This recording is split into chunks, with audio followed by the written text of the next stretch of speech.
All right, today is Thursday, May the 14th, the year 2020, and I'm going to share some reality with you in this war with these wicked, reprobate children of Satan, one of which is Texas Governor Greg Abbott, who I have made a video about. I suggest you go back and listen to it. It's called Governor Greg Abbott Has Been Weighed in the Balance and Found Wanting.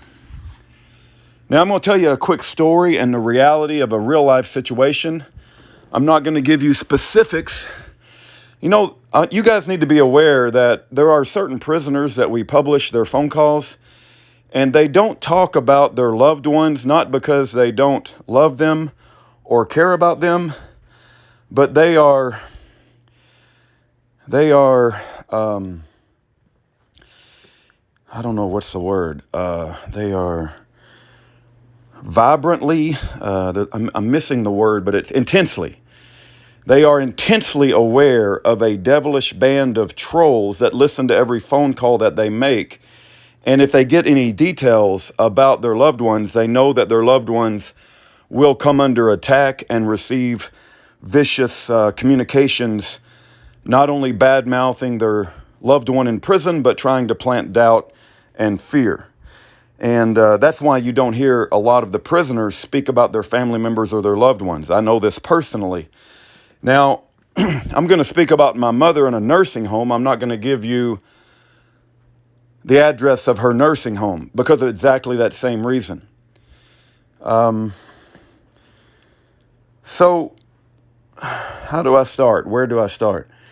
For all of you holier-than-thou, righteous Christians who like to say, "I told you so," and you like to go around and point the finger at other Christians, before you get on your high horse and tell Aaron and I that we should have never allowed my mother to go into a nursing home in the first place, I would like to educate you that my wife and I took care of my own father, who was missing a leg and diabetic, for 4 years. We brought him his meals. We made sure that he was taken care of. We tended to his needs. So my wife and I are fully aware of what it takes and what is required to be a primary caretaker of an elderly person. My mother, on the other hand, is a different situation. She requires more medical care. She is incontinent, as well as there is medical needs and medical requirements that are beyond the capability of my wife and I to take care of in our own home. Even beyond that, my mother does not want to live with Aaron and I simply because she likes it where she is for the most part, right?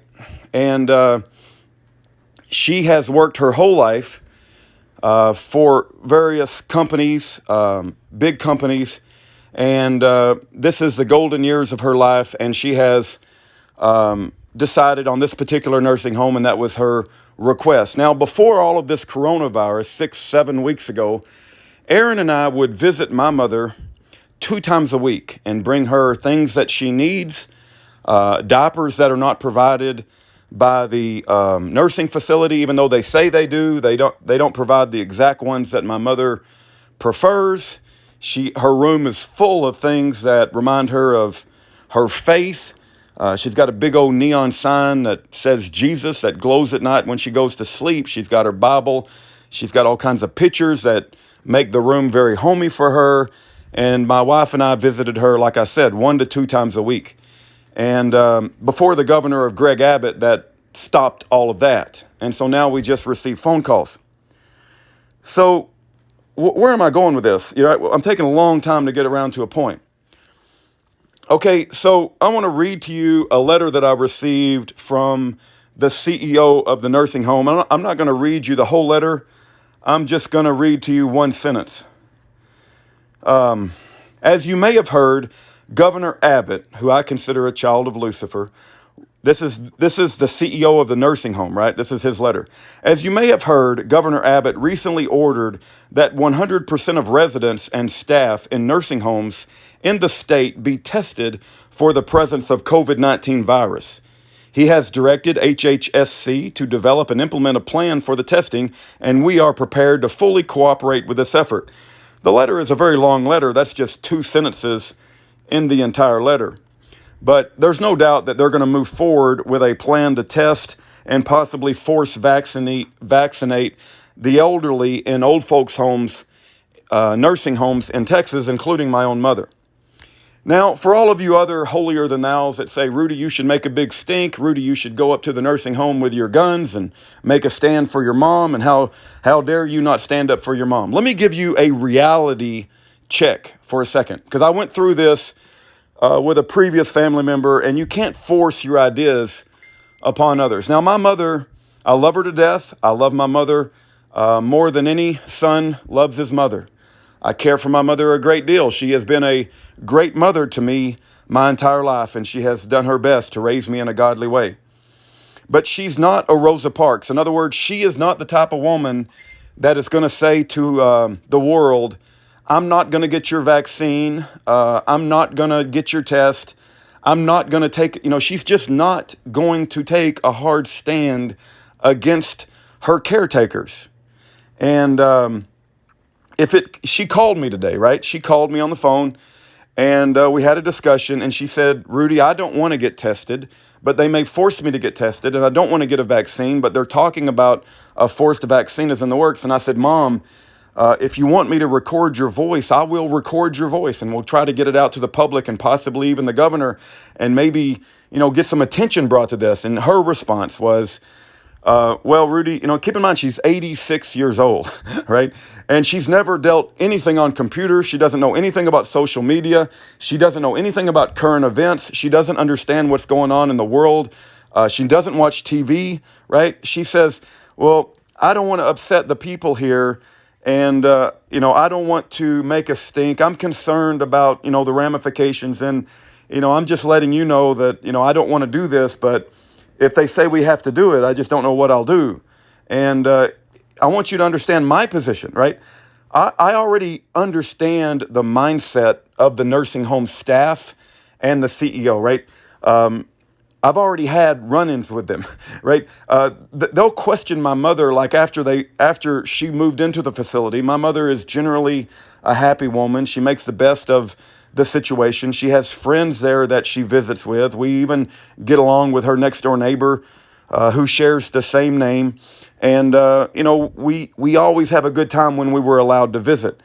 But the point I'm trying to make is when the social worker came in to visit my mom, she would ask questions like, are you happy? Do you feel depressed? Have you ever thought about suicide? Is there any medications that we need to consider? It's like, they don't have the mindset of a Christian mindset taking care of an elderly person. They have the mindset of what other medications can we put on this lady to get even more money from, this elderly woman who's currently a member of our facility.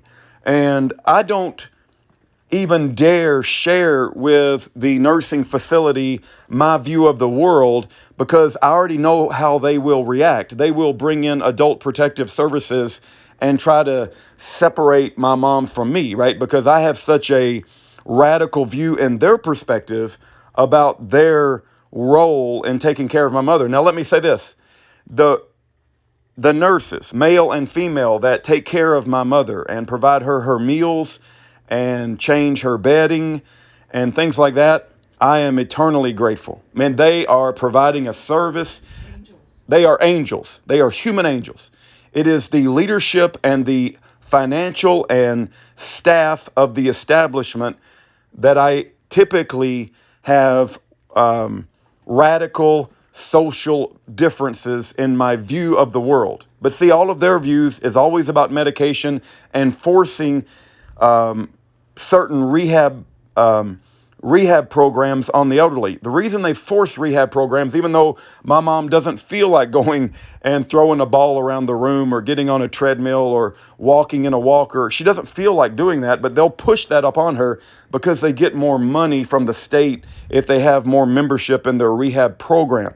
And so I can't even confront them, because if I do, it's going to be harder for my mother. And my mother has told me stories where, the people who have been taking care of her got a little, I don't know what the word is, pissy. She didn't want to take her medication at one time, and the lady threw it down, and or threw it on the bed and says, well, I'm not going to sit here all night or something. So, there's, I don't know what the word is, but there's a balance that I have to take as her son, because I can't make it harder for her. And yet there's only so much I can do. If I was to go up there and make a hard stand, I'm not going to take her out of there, right? Because I don't have access to the medications that she's on. I don't have the capability to take care of her medical requirements. And so they've got us, right? They've got us. And Governor Greg Abbott knows that they've got us. And he's going to force the testing upon my mother. It appears that's going to be the case. The CEO of the nursing facility, even though there's no known symptoms, there's no known cases of COVID-19 in this particular nursing facility. But I'm sure after they do the forced testing on everybody in the facility, I'm sure they'll come up with a few cases, because we know they do false positives. And then, oh my goodness, now that's going to be a reason we got to vaccinate everybody, because we found a few positive cases, even though there's nobody at the facility now that's reporting COVID-19 symptoms, nor is there any panic at all. But Governor Greg Abbott is mandating this because he is, like I said, a child of Lucifer. So the reality is, right, that when it comes to my wife and I, we're still young, we're vibrant, we have a little bit of independence in the world that we live in. We can resist on our own behalf, right? When it comes to forced testing or forced vaccinations. And we've made decisions for our own lives. But when it comes to my mother, I can listen to what she has to say. I will continue to stay in close communication with her. But if she tells me, as my mother, don't interfere with these people, and let them do what they want to do, and if that's her decision, I can't go running up there, like a Green Beret, trying to save my mother, because it's going to make it harder on her, and I don't have a solution for her, and she knows that. And so I want you to understand the reality of how evil this is, that Governor Greg Abbott has these people captured, and they know they have them captured, and they know that many of them don't have other alternatives. And so they're going to force testing and force vaccination upon the elderly that are in nursing homes. Then they're going to do the poor that are on welfare, and then they're going to come for the rest of us. They do it in stages, and that's the reality. Look, I'm just trying to share with you some insight so that you understand what's going on. Is there anything that you want to add? I pretty much covered it all. Yeah. All right. So anyway, I'll just upload this. You got comments, I'll listen to your comments, but I'm not going to listen to the holier than thous that say I should have never let my mother go to the nursing home. She had a great deal of input into that decision, and you can't force your will even upon your closest family members. If my mother was to call me and say, come get me out of this hellhole and do it now, I would be up there faster than you could finish your sentence, right? But she's not doing that right now. And so if she's going to stay there, this is the reality. This is the devil game that he's playing, and this is how evil our governor is in Texas. That's all I got to say about this.